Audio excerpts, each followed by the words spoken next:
Democratic Party has finally finished its long-awaited probe of the deputy chairman of the DNC, Keith Ellison.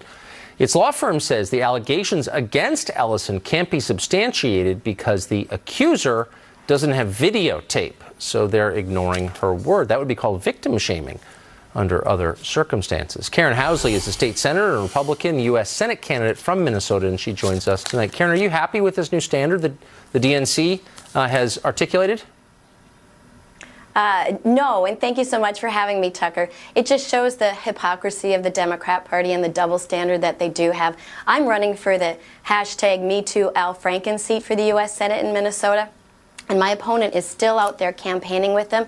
And she says that Keith Ellison categorically denies these allegations. Therefore, she believes him and she stands with him. Yet, when it's Brett Kavanaugh, a Republican, they want a full and complete investigation. So it just shows the hypocrisy.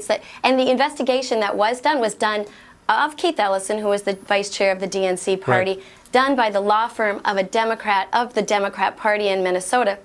So it's like the fox watching the hen house. So it is Karen Monahan, Keith Ellison's former girlfriend. She's out on Twitter again tonight, and I've retweeted it. She's begging for somebody to listen to her, but the Democrats and the complete hypocrisy that they are aren't listening to her. So, look, I have no idea if the allegations are correct or not. I really don't know, and I would withhold judgment because I think that's what fair people would do.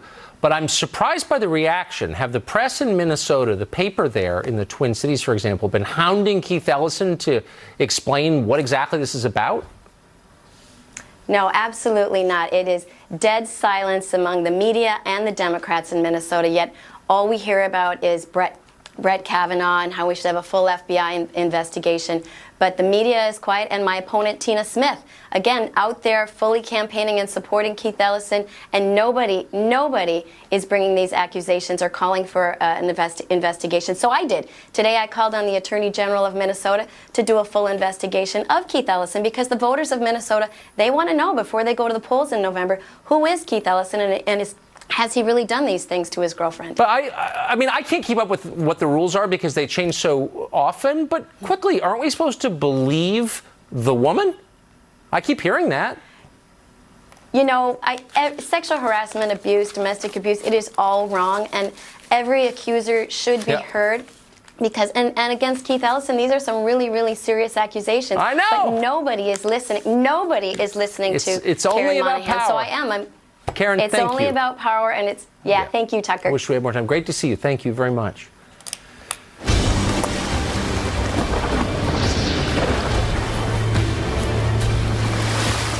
I'm not great at selling things, which is why I haven't been talking about this book every night for the past year, but it's coming out tomorrow, and I'm proud of it because I think it tells the story. It explains what has happened in this country, how President Trump was elected, why, and how the battleground seems to have shifted so completely. If people you're watching on television were saying one thing 10 years ago and saying the opposite tonight, and you are seeing that, this book explains why. It's out tomorrow. Hope you buy it. It's great, I think.